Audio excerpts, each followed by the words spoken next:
First of all, Rafal, thanks very much for organizing this. I would say seminar, because it's been really informative, and it's just so important that people within the utilities and power sector get the opportunity to take a break from the daily routine and look into the future, look into new technologies, be able to reflect on the experiences that we heard here. And this was really inspiring to hear what is happening in Finland and also with the technology. Is this me, Mr. Sound Engineer, or is it this one that's probably making the feedback? So it's been really good this morning, and I'm happy to be here, and I'm also happy to be in the position to be able to put forward questions that arose during the submissions and presentations. But you will also be able to send in questions that I do believe that will be just presented on the screen once we go ahead. But I just wanted to start with you, Tia. What are the main challenges your organization is facing when implementing smarter infrastructure solutions? Yeah, thank you. Well, this is now. Yes, perfect. The biggest thing is to have to rely on the solutions, and it's big change, and it needs the people to be with that change. That's the one biggest challenge. Then you have to make smart decisions.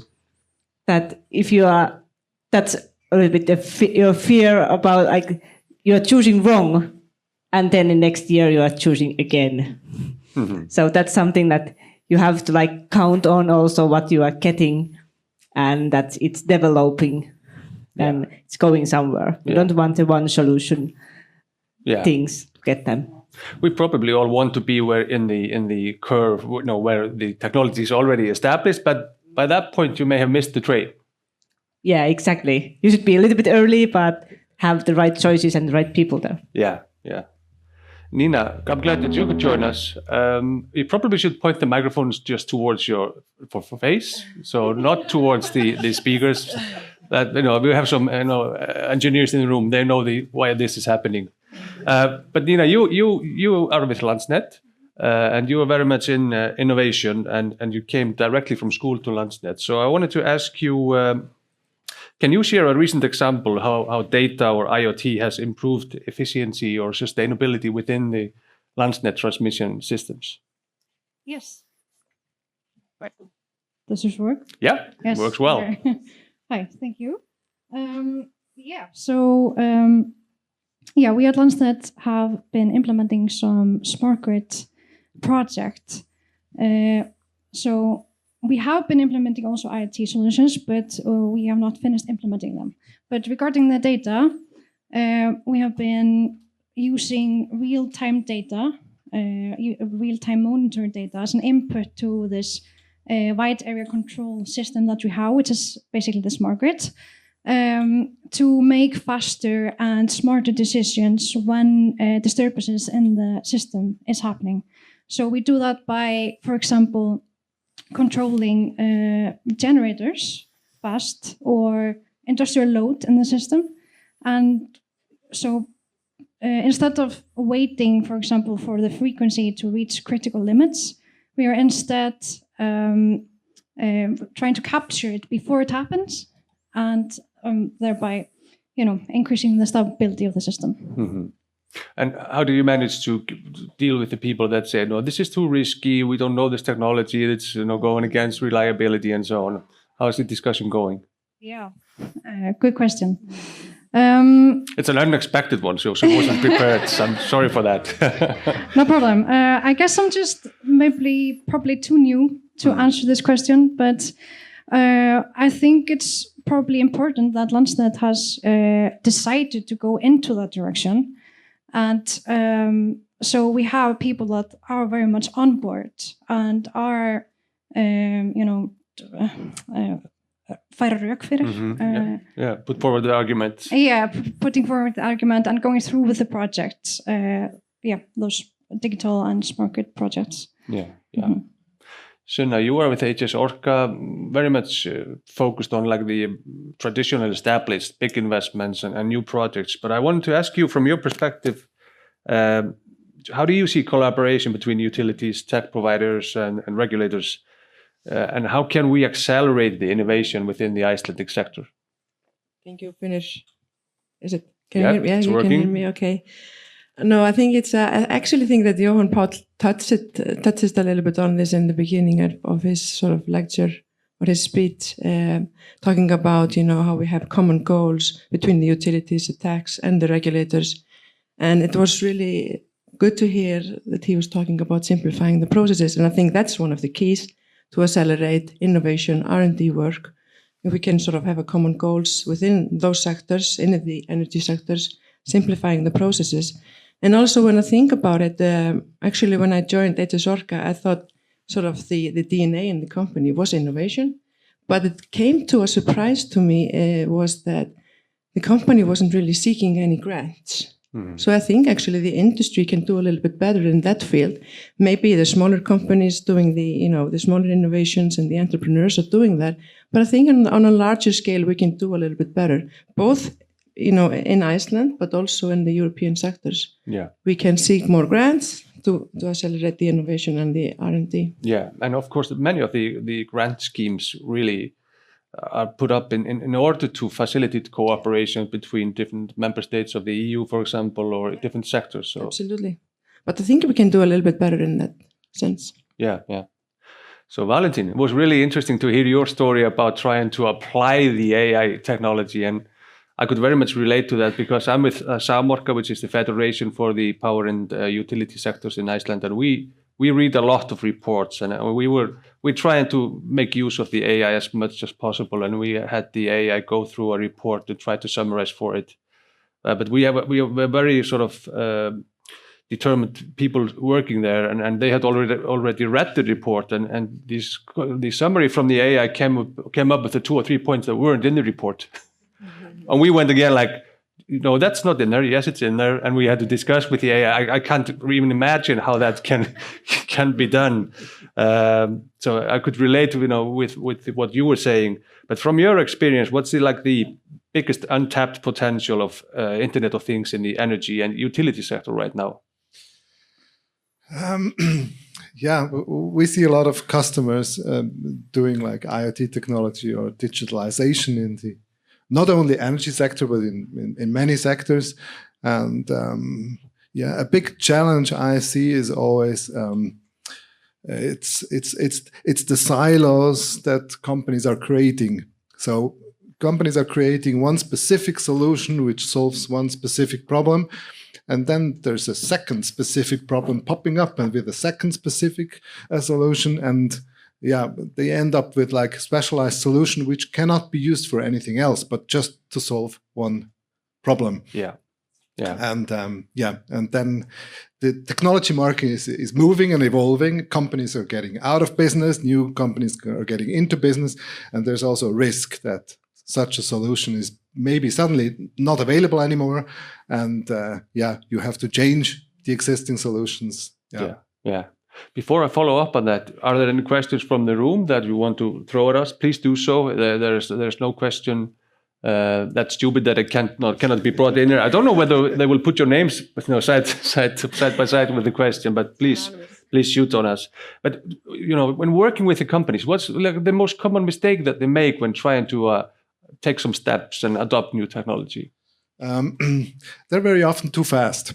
That's a little bit of a paradox because we're like an innovation driver, so we see ourselves as this, and we want these companies to change, but sometimes they change too quickly, or they change too quickly in just one direction. So getting back to the specific solutions, it's maybe just too narrow for it to be sustainable. Very often it's one person which is driving innovation at the company. We're working with that person, and then we'll try to develop everything. And but the rest of the company needs to follow. So also the company culture needs to change, and all the rest of the crew needs to take on the same route as well. And so that's a real challenge to get everybody on board and to have like a good solution which is still valid in a few years. Yeah, yeah. And if I toss that ball over to you, Tia, I mean, Finland is often seen as a groundbreaker in smart technology. What was the experience, and what lessons can we learn from Pori Energia's journey in Finland? Well, here listening. Okay. So Listening to Valentin, for example, here, like in my mind, like I told you an example about like was making the forecasts. I have the crystal ball there in my room and making the forecast about the electricity. And when I wanted that to develop that, before that, I was the people they were calling on weekends and holidays and what's happening now. And to get rid of that, you need all the people with that and the reliable system. And it just needs a lot of talk. You have to change the culture, as we heard. And like what I did personally, like we have two combined heat and power plants, and both of them, they have their own operators. So I actually went to both power plants separately and visited all the shifts there. I was sitting with them and doing the forecast with them for a while, since I was for sure that they understand, for example, mainly they understand why we are doing this and why we are developing it and what's the purpose behind this. And like, I think that's really the groundwork that's important, and that's really often like skipped. You are just like going, the leaders they are already going forward, and then you just forget that somebody's actually doing that work there, and they should implement it too.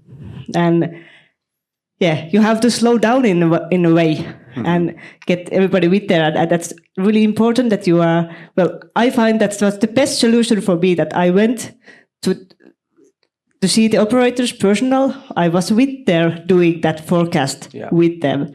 And then they have the promise to call me also at the weekends at the beginning that they will develop it and get it done in a proper way and get the best out of it. Yeah, yeah. I mean, I would think that the Icelandic sector has a good position to build on, already what Sunna mentioned. I mean, I would argue that we have an innovative way of thinking in Iceland. We've had to deal with the elements. We've had to build up a rather big system in a very big country with different circumstances. Iceland is also small, and there's some culture of cross-sectoral cooperation. So one would think that we would be in an ideal position to take some really progressive steps going forward.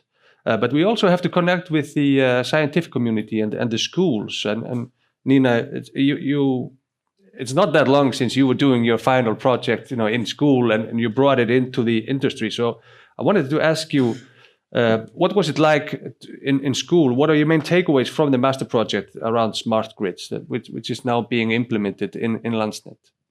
Yes, so I just graduated from my master's in electrical power engineering from Reykjavik University this spring, and I did my master project in cooperation with Landsnet, where we were looking into implementing a smart grid control in the Westfjords region.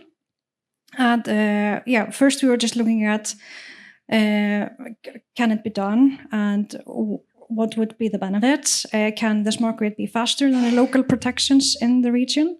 And it turned out yes, it can. And I had an idea about how to implement a control. And so it turned out it was realistic. So I actually got the opportunity at Landsnet to continue with my master project after I graduated. So I'm just hoping that soon I can start implementing this solution and hopefully decrease the number of blackouts the Northern Western needs to experience. But talking about takeaways, also I was graduating and we were only 5 graduating from a master's in electrical power engineering. We probably need more than 5 people to do this. Yeah, exactly. And 2 of us are actually working in Iceland right now. And when I was graduating from my bachelor's degree at the University of Iceland from electrical and computer engineering, we were only 13. And maybe 3 of us went to electrical power engineering. So this is clearly not sustainable. And one of my takeaways is just like we need to somehow increase the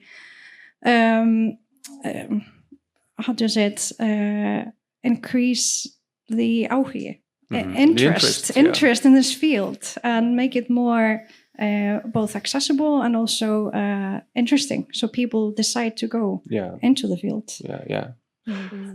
Building upon the sort of looking closer into the Icelandic opportunities, but also challenges. In Iceland, we have very few small dreifiveitur, DSOs, district utilities.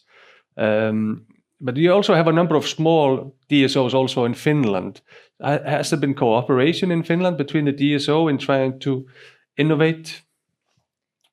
Yeah, I think there's quite a lot of cooperation with all the companies in the same field.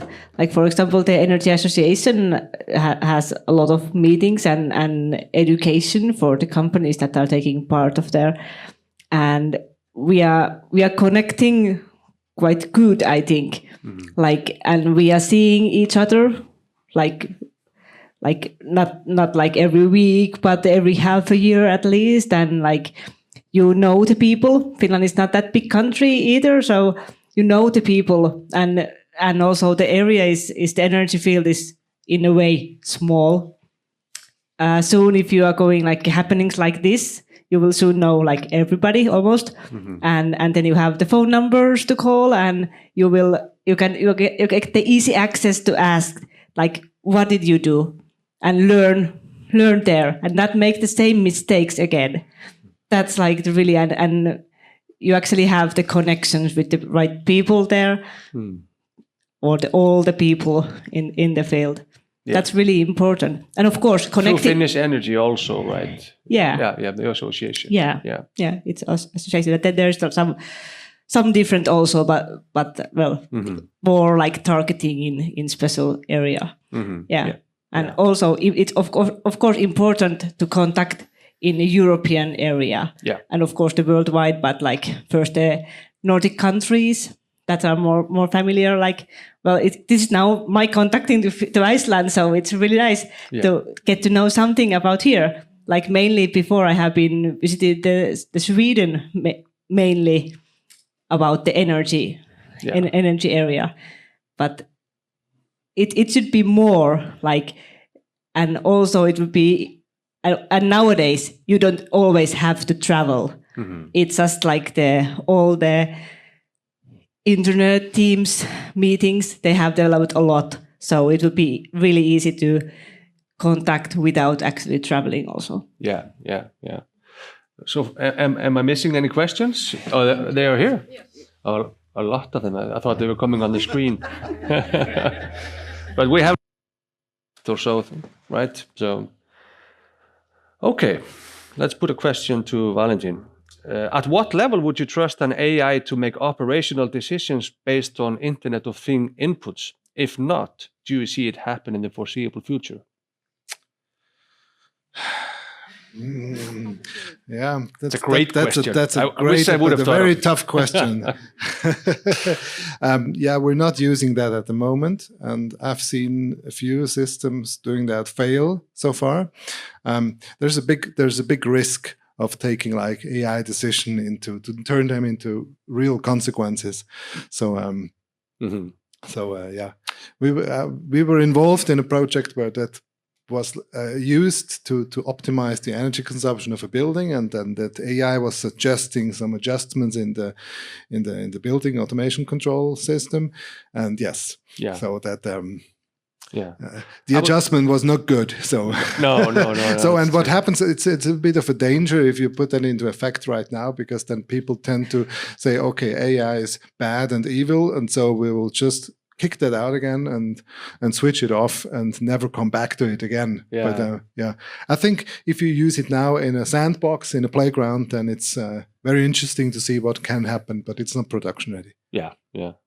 I was thinking when I saw your lecture, there's also an AI app, a website that you can go to. If you toss all of the Lego that you have leftovers on the floor, you take a picture and you send it to them, and they come up with ideas with how you can make use of it. So it's but they definitely don't come up with solutions that you need, which is really what we are discussing.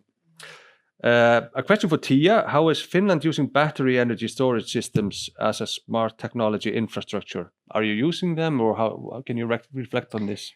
We are using some of them, quite little at the moment. And for example, my company don't have those yet, but they are in the area where I'm working. They are already building one, quite big one. Can't actually remember the megawatts or anything at the moment, but building a big scale batteries at the moment. But yeah. So there's real focus on it. There is a focus on that, yes, and we are getting there. But mainly at the moment we are building, and we have like the heat storages with the warm water and heating up the water. And well, also we have the storage for the cold water for the summertime for cooling. Yeah. And speaking of heat, there's also a question to you from Oliver, who asks, you mentioned an increase in using waste heat from factories and data centers and I guess all available options. Is there any legislative work being done? Will it be mandatory for industry to make use of this waste heat, or is it just still an optional? It's still an optional, but probably it will be a mandatory. And I think it's led by the energy taxes, that if you can use the waste heat, you will get the lower tax of the electricity. And if you're not able to use the waste heat, you will get the really much higher taxes of the electricity. Okay, interesting one. And then there's a question, let's put it to Valentin. What should the energy industry in Iceland be focusing on to be ready for the next 50 to 100 years?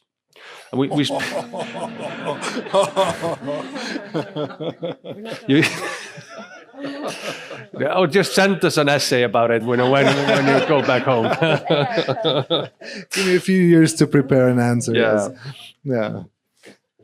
Yeah, but it's a tough one. But I mean, we have to look into decades, and that's one of the things that people within this industry, they're doing investments that are supposed to be future-proof for 30, 40, 50 years. So we have to look into the far future. So that's a long horizon, but it's, in my opinion, it's like it's betting on a good technology base and again, to be resilient for changes and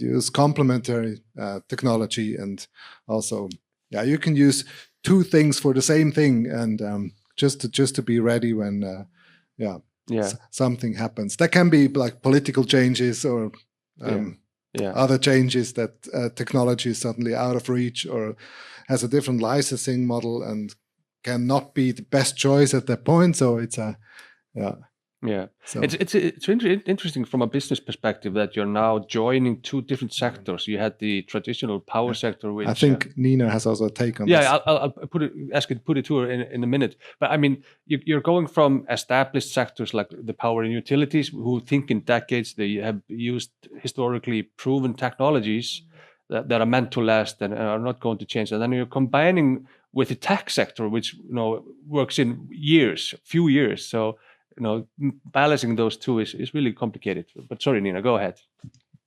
Yeah, I just had a small input into your question.